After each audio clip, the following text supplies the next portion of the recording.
Good afternoon. We are going to begin with the second session of Block Second, Paper 10 of MA Final. We have already discussed in the previous session about the important works of Banking Chand Chatterjee and especially his very first novel, Raj Mohan's Wife, in which the theme of transgression has been elaborately discussed. In this paper also, we are going to begin with the transgression in Bankim Chandra's other novels. Transgression in Bankim Chandra's Chatterjee's novels are not alone in the case of widows, but also with others. Same is the case of Gurdesh Nandini, Durgesh Nandini. Hero Jagat Singh, who is the lover of Tilottama, also faces the problem with Aisha's growing intense sexual love for him. The barrier between him and Aisha arises out of the deep prohibition between the two religious communities. Since Indian society is so tradition bound that intercaste or interreligion marriage is beyond any consideration. In the modern times also, intercaste marriages are seen something as very heinous, sinful, against the tradition, and even the criminal activities. And that's why in the states like Haryana, the Khap Panchayats, caste Panchayats in Rajasthan, they strongly object to such things. And the history is so deep, so old, against all these liberties taken by the young people. Stories of Bankim Chandra's novels often turn around a conflict between two inevitabilities, two things that are equally necessary: truth of human life, the social and moral worlds in which men actually live are made up of those two dissimilar and contradictory elements: the desire that control man and the controls that make society. Checks, restrictions, traditions, strongholds, social constructs, social stratifications are considered necessary to regulate the conduct. If these are not followed, then the society believes that it will disrupt the social setup.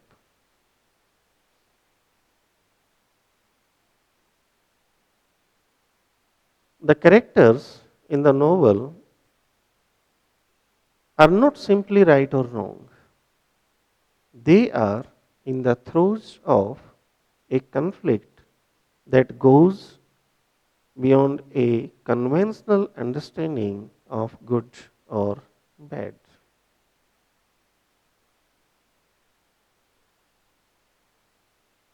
It is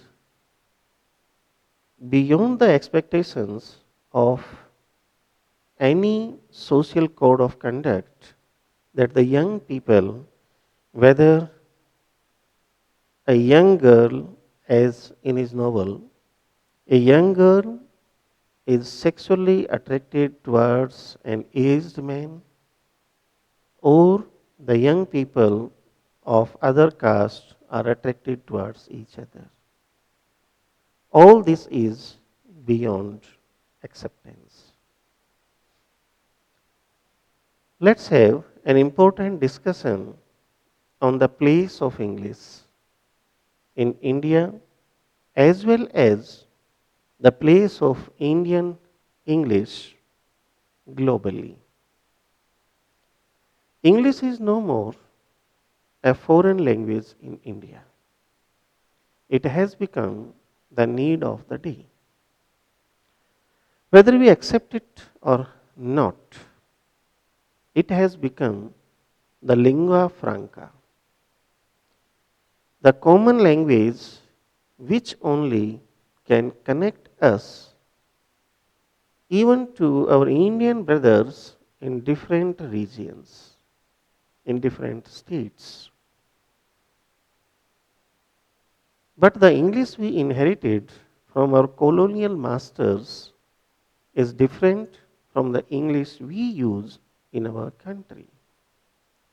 It has been changed according to the needs of the Indian ethos so that one could be able to express himself or herself comfortably.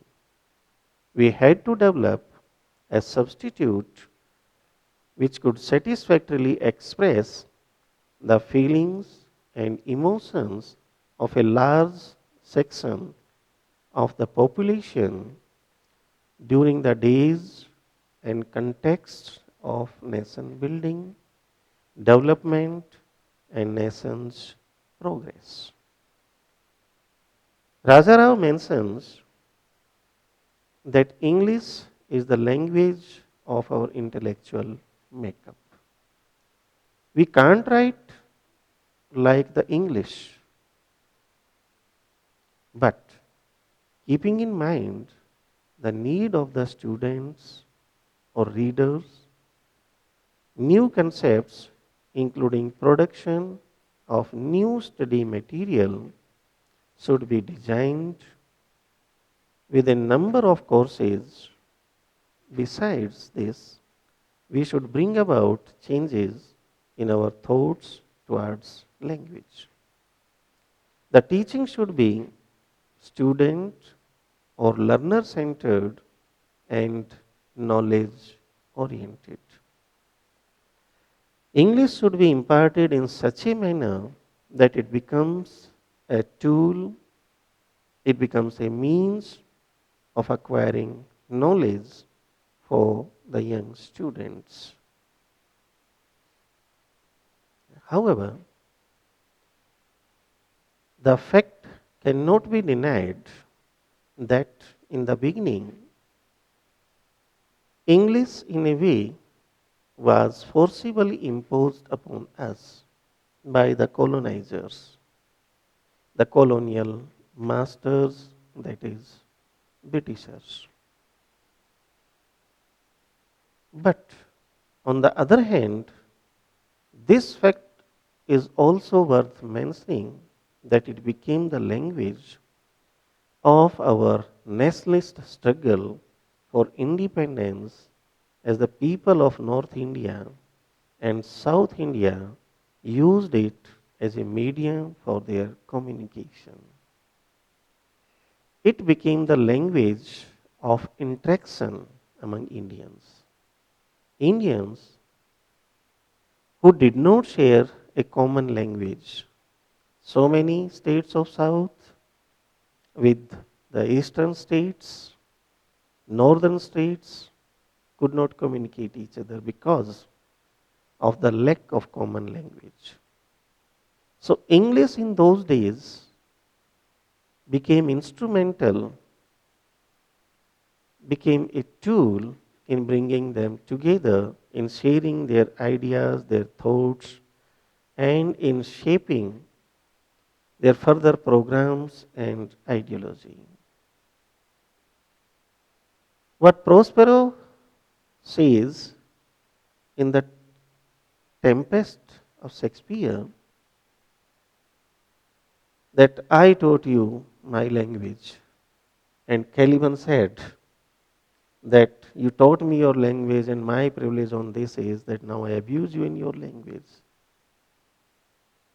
fits here also. The language that they thrust upon us, imposed upon us, or lured us towards which became the tool of the abuse of these colonizers. The same language was used to read their literature, to read Shelley, to read about Irish freedom movement, French Revolution, and so many other texts which Indians were not acquainted with, and the works were beyond the reach of the Indian people. Now, this language made them interact with the outside world, acquire Western education, and be abreast of the Western masters to face them, to challenge them, and to overthrow them. English in India is not only a language of power and prestige in the modern context, but also knowledge, as all our good textbooks in most of the subjects are available in English only. Hence, to learn and master English as a language has become imperative for us. Therefore, we need to be careful in nativizing English. English teachers should be well versed in language and should be able to teach it as a functional language which would help the learners to solve various purposes. It is not necessary that in the beginning the learners should be thrust with too much of grammatical nuances or perfections, but they should be able to grasp the language, understand the language, and use language for their interaction. Functional syllabus must be structured, including concepts and subject matter, which lessen, which reduce the complexity and problems of the language as well as of the text. Translations of native texts also may be used to instill Indian cultures in the learners, and such translations can be of great help. If the stories of Panchtantra or Jatak Kathain or some Indian heroic poems or the narrations about the freedom fighters or even some inspiring portions from the scriptures are translated into English, and the young people, the young students are made to learn from them, it would be quite handy for them because the theme, the subject matter is already known to them, and only to understand it in a foreign tongue would not be problematic for them.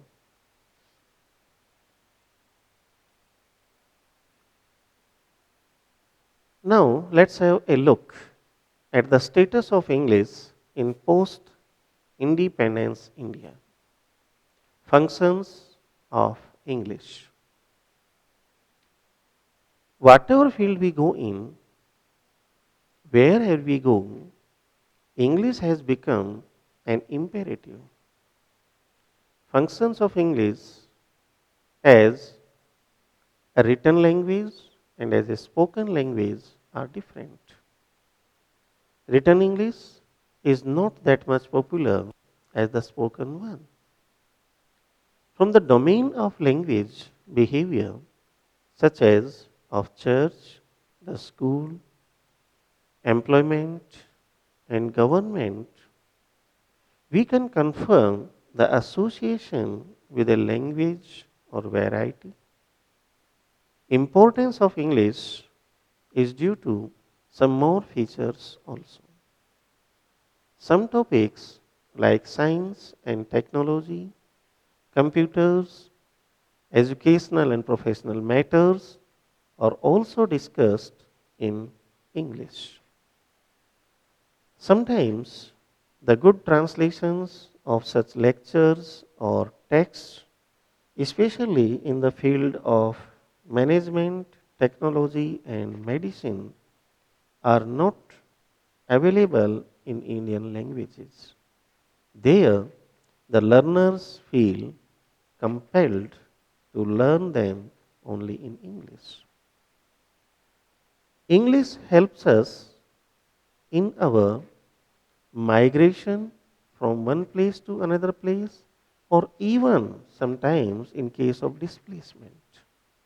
Not only in modernization, not only in migration, but also in displaced. When the situation compels us, whether it is natural calamity or communal disharmony or the necessity of employment,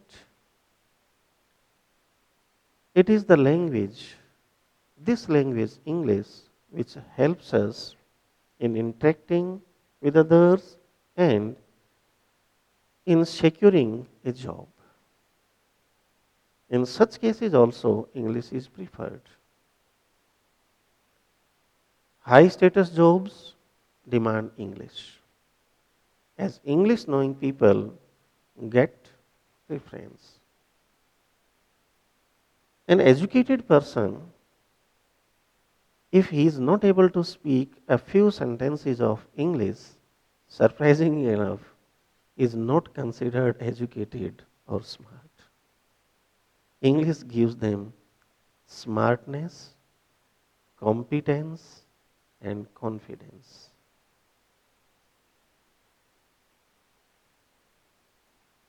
Let's have a look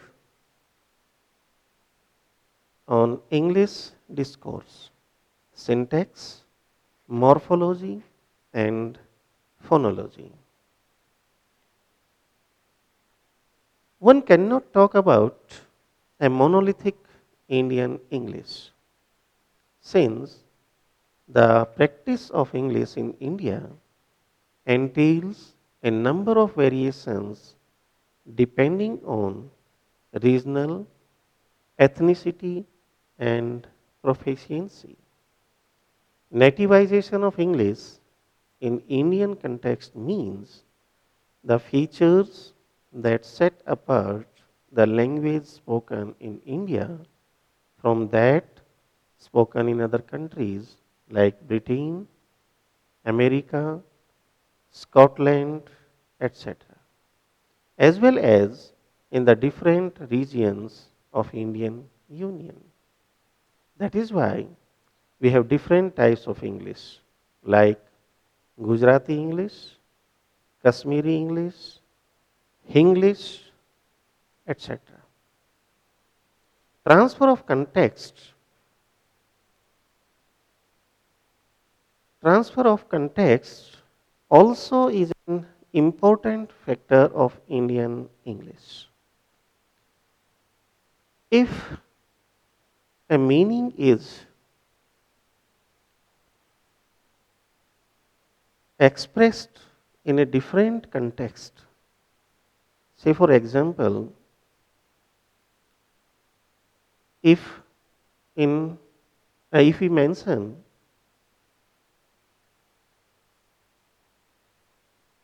the salt giver, in English it has common meaning that the person who gives salt, but if we take its meaning in Indian context, then we attach it with breadwinning. Salt giver here means the person who provides us food. or employment.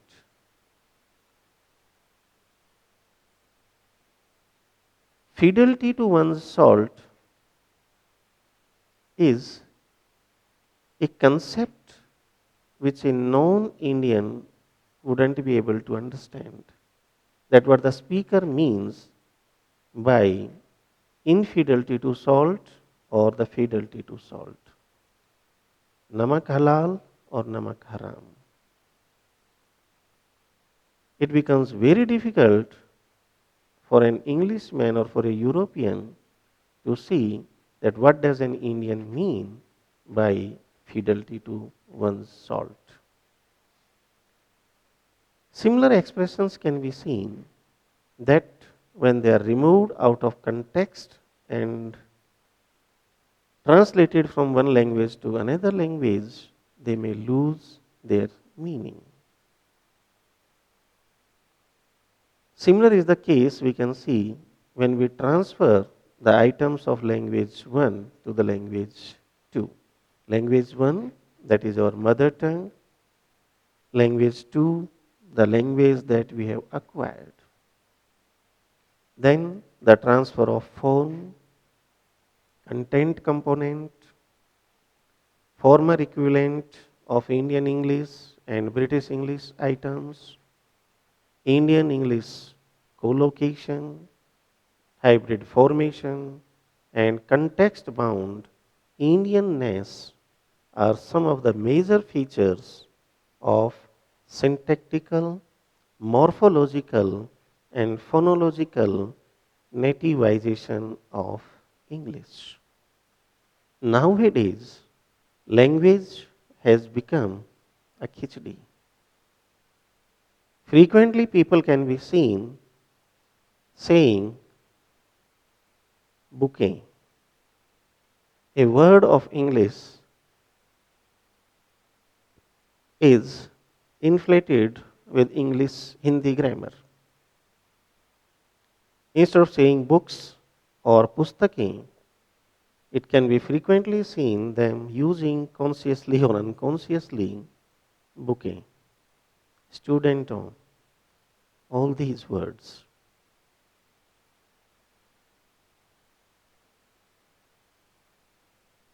Let's have a look at the Indian English and its global position.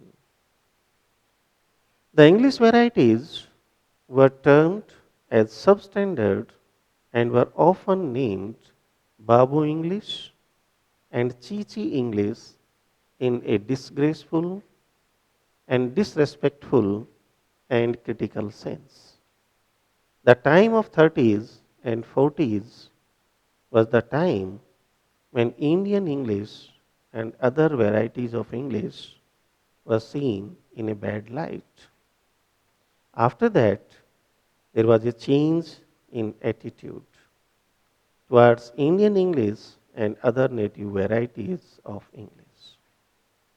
It includes some points and concepts. First is the authoritarian view. This view holds that there was only English and no other variety can take its place. Any deviation from it was corruption of language, and other varieties of it will eventually die their own death. However, this has not proved true. Indian English, as well as English in other countries, has survived beyond expectations. And not only survived, created wonderful works, and so many of the writers in other countries, for example in India, A.K. Ramanujan, R. Parsarthi, Jayant Mahapatri, Nisim Ezekiel, have used English in a way that sometimes even the native speakers of English surprise at their syntax. The prose of Jawaharlal Nehru was praised in very eloquent terms. Even Marjorie S. Bulton has written that even English people will feel pride and Indian writing English in such a way. Writers like Salman Rushdie have made exquisite use of English. In his novel, Midnight's Children, the chutneyfication that he has made of English is superb. He has tried to show the colonizers that the language that ruled the world as a queen, in whose empire the sun did not set, can be used in this manner also. Another views, mildly traditional view, this group thought that the other varieties of English were not that bad, so people should prefer the original standard English. Liberal, egalitarian response, these people believed in diversity, that every variety of English is a language in its own right. Let's have a view at our native and non-native English. English came to us under the process of imperialism and colonialism through our colonial masters, and in this way, from one to another, it spread all over the world. According to Brisby Kachiru, the spread of English across the world is three concentric circles comprising first the inner circle with traditional bases and where English is the primary language, for example, UK, USA, Australia, Canada, New Zealand, and Ireland. Second, outer extended circle, second language in India, Singapore, etc. Third, expanding circle, China, Japan, etc. In the modern world, observers have given answer to this question by offering not one monolithic English but a range of Englishes with their own specific features like American English, Nigerian English, Malaysian English, Indian English, and so many others having their own varieties and sub varieties. The role of English in multilingual India. The role and importance of English in the Indian society continues to rise unhindered. Vernacular and mother tongue education continues to be neglected. English has been the symbol of prestige, power, and status. English is no more an alien language, but the language of one's own. Most of Indians think it as Indian language and feel that it is an essential part of their all over development. The thinking of an average Indian is that English has opened the new gateways to the newer worlds of knowledge and promotion, opportunities, and above all, these power. It is clear with the increasing popularity of English that although Hindi has been ranked as official language in India, but one has to agree with that the English will continue to rule the route. The link between the language, teaching, and the study of literary text is deep. Literature gives the readers an opportunity to study comparatively. Literature develops the critical and advanced level of study habit in students. Thank you.